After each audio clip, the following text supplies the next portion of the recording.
All right, greetings everyone. Welcome to the second part of the video for section 4.1. Continuing on with our study of exponential functions.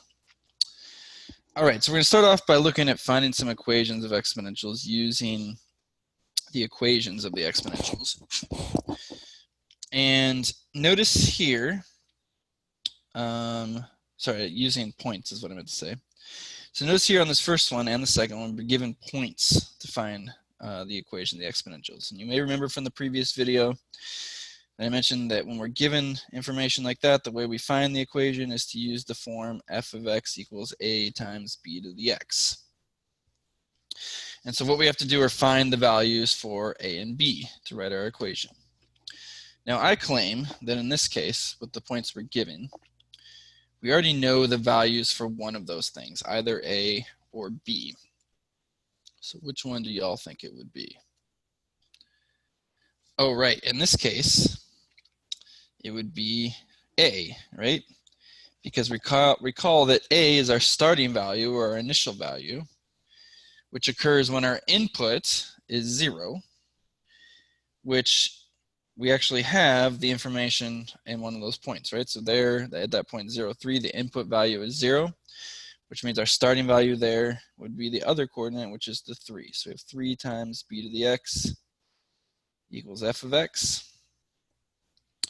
And so now we just need to find the value for b. And the way we can do that is by using our other point, the 318. Let's be very careful about how we plug this in. We have to use the information correctly. So we're given the point 318. So notice 18 is the output, so that'll take the place of the f of x equals 3 times b2, and then the 3 that goes in for the input. Then we can just solve for b. So we'll divide by 3 on both sides. Here the 3's cancel out. On the left, 18 divided by 3 is 6. Equals b cubed. We solve for b by taking the cubed root on both sides. Okay, when we do that, we take the cubed root of, trying to plug it in my calculator. Cubed root of 6, looks like we get 1.817. Okay. But we're not done on this part yet because we're trying to find the equation here. And so we now have the values for a and b, so we have to plug them into the equation. So do that here in the middle. And so if we plug in, we already got the value for a, b, and 3, plug in the value for b, which is 1.817, raised to the xth power, and boom, there we go. So that's our equation. F of x equals 3 times 1.817 to the x. All right, let's look at the next one. So here, we're still finding an equation, but this time we're given the points -3, 4, and 3, 2. Now notice what's different about this one compared to the previous one. Yeah, that's right. We don't have a coordinate where it's 0, something. So in this case, we don't know our starting value. But that's okay. We can still start with this form, f of x equals a times b to the x. So we'll plug in the information we have.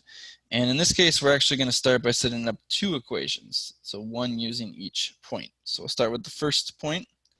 So it's give us the equation 4 equals a times b to the -3. And the other one gives us 2 equals a times b cubed. And you may be thinking, Cody, that's all well and great, but I don't see how you've made this any better. Oh, I have. So I'm going to work on the equation there on the left. So the one that's 4 equals a times b to the -3. And notice, first of all, we have a negative exponent there. So let's deal with that. So we'll make this 4 equals a, and then because we have the negative exponent, we can move the b to the -3 down to the denominator. And then notice that we can isolate the value for a. So we do that by multiplying both sides by b cubed. Okay, when we do it, these cancel.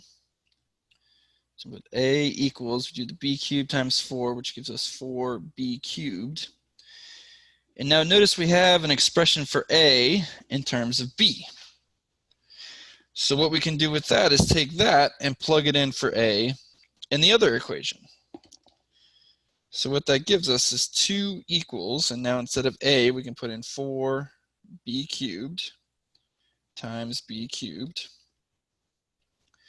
which is going to give us 2 equals 4b cubed times b cubed gives us 4b to the 6th. And now we can solve for b. So we can do that by dividing by 4 on both sides. So when we do that, we'll end up with 1/2. 2 over 4 becomes 1/2 equals b to the 6th. We can solve for b now by taking the 6th root on each side. And so we get b equals whatever the 6th root of 2, or 1/2, excuse me, is. Checking on my calculator, I get 0.891. Okay. Now recall that when we take an even root of something, so here we took a 6th root, which is an even number, normally we get 2 answers, plus or minus. But recall from the beginning of this chapter that we cannot have negative values for b. So because of that, we're just going to use the positive one, the 0.891. All right, good. We have the value for b. Now how are we going to find the value for a? That's right. We're going to go back to our equation here where we had a in terms of b cubed, or in terms of b, and we can plug in the value for b there to find the value for a.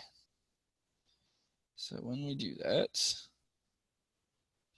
what we will end up with is a equals 4 times 0.891 cubed. Let me work that out.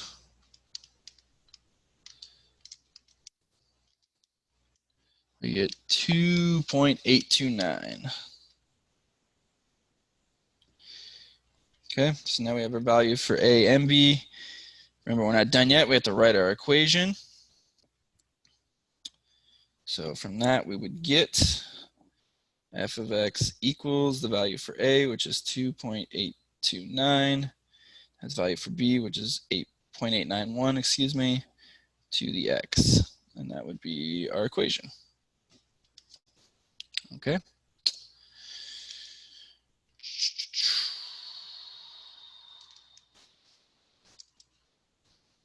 All right. Let's look at something related to exponential equations, which is compound interest. Now, for those of us who may not be familiar with compound interest, the way this works is if you invest some money, let's say in a savings account, you earn interest on it. So let's say every month they give you like 1% interest. And then compound interest, what that is that the next time, like after another month, when they go to calculate your interest, they use your new amount of money to figure out your new interest. So for example, let's say you start with $1,000. Okay, you earn 1% interest after a month, so then you have $1,010. And then after the next month, they're going to use this $1,010 and take 1% of that. Okay, so that's what compound interest is. All right, so we have a formula for calculating the amount of money in an account where you're earning compound interest. So that's given by a of t equals little a times 1 plus r over k to the, and this power here is k times t. Whoops. So that it's maybe hard to see, but that's k times t. And that whole thing is in the exponent. Okay, so here's what these things stand for. So a of t, that's your amount in the account after t years. T, notice, is always measured in years. A is your starting amount, and a word we use when we're talking about interest or investing is principal. R is your annual percentage rate, which is often referred to as APR, so that's your percentage rate for the full year. And then K is your number of compounding periods per year. Okay. Now that value for K, we're going to think about what this means in different circumstances. So for example, if we're talking about interest being compounded monthly, Well, that tells us then that the value for k is going to be 12 because there are 12 months in a year. Okay, that's how many compounding periods there would be in a year. If it's compounded, say, daily, okay, well, in that case, k is going to be 365 because there's 365 days in a year. If it's weekly, okay, well, weekly is how many weeks there are in a year, which there are 52 weeks in a year. Another one you might see is quarterly. Okay, and if your interest is compounded quarterly, well, there are 4 quarters in a year, 4 quarters in a dollar, but also 4 quarters in a year, so we have k equals 4. Another one you might see is annually, which means yearly, and how many years are there in a year? Oh, there's just one, so k is 1. Okay. All right, so let's use this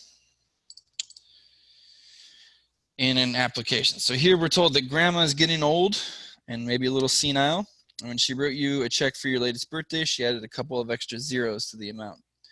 As a result, you now have an extra $1,000. Being the financially savvy Math 141 student that you are, you decide to deposit the money in a savings account that earns 1% interest compounded monthly.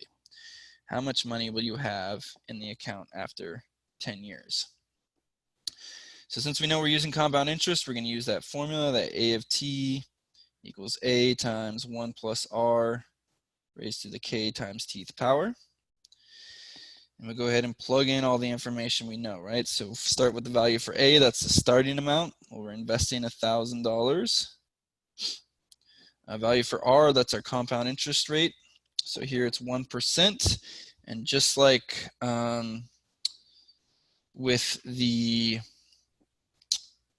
general exponential functions equation, we're going to convert that to a decimal. This has become 1 plus 0.01, and I realized I made a mistake in what I wrote up here. This should be 1 plus, should be to the r over k. I apologize for that. So 0.01 divided by, remember k is the number of compounding periods in a year. We're told we're compounded monthly, and we know there are 12 months in a year, so we'll divide by 12. Raised to the, and for value for k, we'll put in 12 again. So that's this first, there's second k here. Times, and then remember the value for t is always the number of years. So in this case, it is 10. And so that tells us we're also trying to find a of 10 here. Okay. And again, when we plug this in the calculator, we want to plug it in all at once if we can. And be careful when you do that again, that this 12 times 10, that needs to be in your exponent. So you might need to either multiply that out beforehand, or make sure you use parentheses around that so they go together. Either way, when we find the answer here, what I get when I plug it into my calculator is $1,105.12. So after 10 years, you'll have made just over $100 from grandma's money. Okay. All right, that's it for now. Thank you for watching.